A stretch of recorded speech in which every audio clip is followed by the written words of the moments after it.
Mr. Babajide Sanwo-Olu, the demolition man, is once again in another demolition season. He's bringing down houses in Lagos at an alarming rate, and I think some of these actions are wrong. Let's discuss this. Please don't go away. Hello, welcome to my channel, Projections Media. If you are new to this channel, please hit the subscribe button and click on the notification bell so that you'll be getting updates from us regularly. And at the end of this video, if you enjoy watching this video, please like, comment, and share. The Lagos state government is wrongfully demolishing houses to make way for roads and waterway. In Lagos, the recent government actions have led to a significant public outcry following the demolition of numerous houses. The Lagos state governor, aiming to clear illegal structures and improve urban infrastructure, has demolished buildings in areas such as Arowojobe Estate, Mende, Maryland, and in the past destroyed several buildings in Arowojobe, in Hopeville, Estate, and under the Adeniji Adele bridge in the past. These demolitions were part of a broader effort to address environmental concerns, they said, but I still don't believe this government when they do things, and they really need to show some form of restraints when they are doing things like this, putting and causing pains for residents. Residents have criticized these demolitions, describing them as abrupt and poorly communicated. In all these locations, residents were particularly distressed as the demolitions proceeded despite ongoing legal cases and claims of insufficient notice. Many affected individuals have found themselves homeless and exposed to the elements without adequate support from the authorities. This state government maintains that these actions are necessary for urban development and safety. Yet, you find them allowing their cronies to build houses, buy land, and we know that some of these things, in the end, some of these lands will still go back to government friends. However, the heavy-handed approach and lack of proper communication have drawn widespread criticism and calls for more humane and planned interventions. The Lagos state government's recent demolition of these houses in this estate has sparked significant controversy.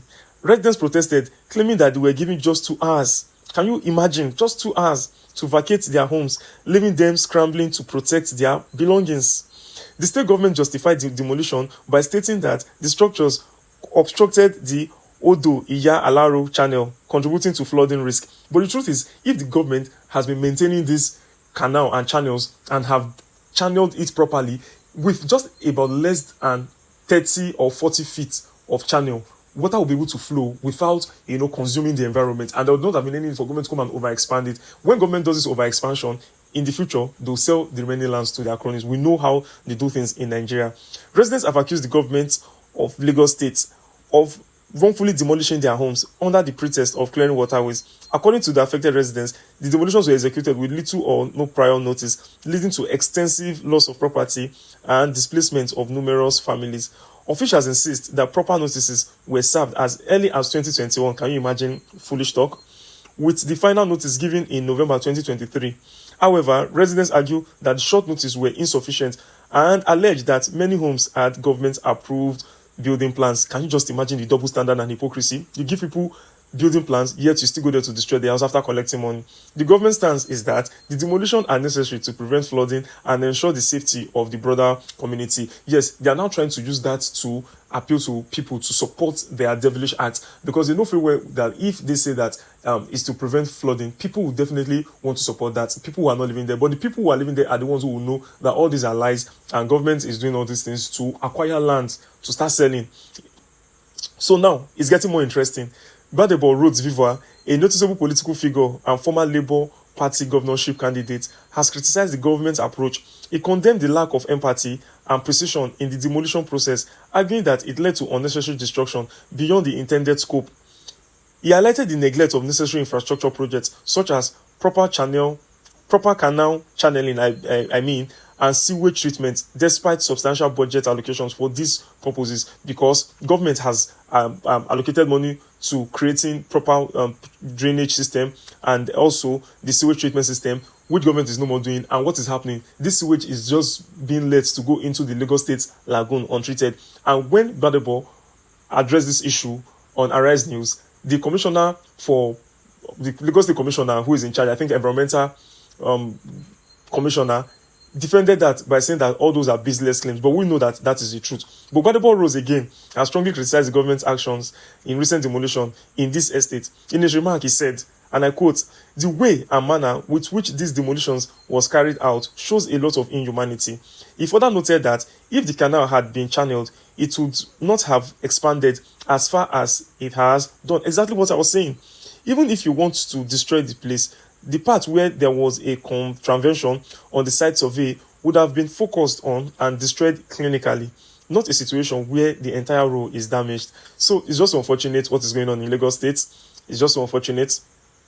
He also lamented the government's neglect of the sewage treatment, like I said earlier, project and the improper disposal of waste in canal system, arguing that these issues should be addressed constructively rather than through demolition. He emphasized the need for government to consider compensation and rehousing for the affected residents. He emphasized the need for government to adopt a more humane and constructive approach, advocating for compensation and rehousing, like I said earlier, for the affected residents. He called for the government to prioritize effective solutions for infrastructure development rather than resorting to destructive measures, which in the end will not pay Lagos State residents. And come next election, he will not be on the ballot box, but the party is definitely going to flag somebody, and then Lagosians would have had enough of APC's rule of Lagos for over 20 years, and then probably decide to do something.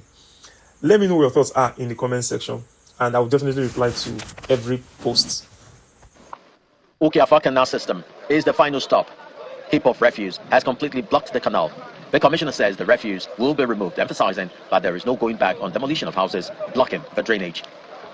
And trust me, we won't be surprised if these lands are eventually sold to government friends and cronies. They have to do what they have to do. So we've said to them, it's 140 from the embankment. But we want to see if we can put a human face to it, if possible. If we can do that, we'll let them know in the next few hours. As it is, we are pushing forward with enforcement for the right of way for the alarm. Residents of Lagos State have been advised to obtain all necessary approvals from all ministries involved in building, including the Ministry of Environment, to avoid demolition.